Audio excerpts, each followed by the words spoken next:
मी सर्वांना त्यांच्याबद्दल नाही चालू आहे सांगू इच्छिते।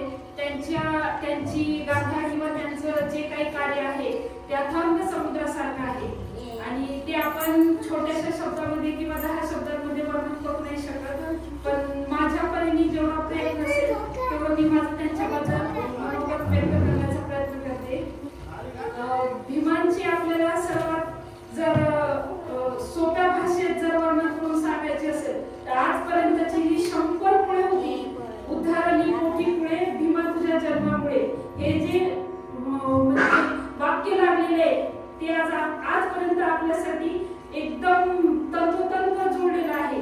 आणि भीम जर नसते आज तर आज आपल्या आयुष्यामध्ये जो आज उजेड आहे किंवा जो आज आपण व्यवहार करतो, जी आपली जीवनशैली आहे ती आज अस्तित्वातच नसती।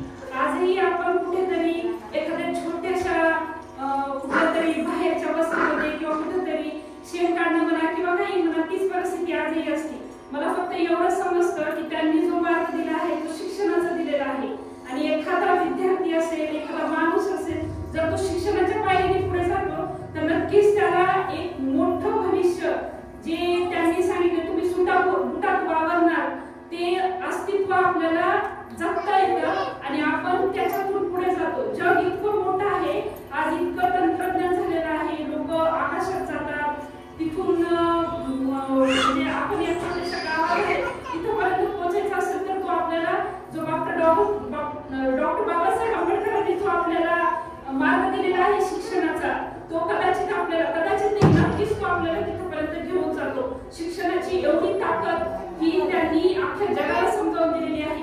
कुठल्याही व्यक्तीला हानी न पोहोचवता, कुठलाही रक्तांचा सडा न करता, कुठल्या तलवारीचा न वापर करता, फक्त त्यांनी केवळ शिक्षणाच्या जोरावर आणि स्वतःच्या बुद्धीच्या जोरावर हे अख्खं जग जिंकलं आहे। हजारो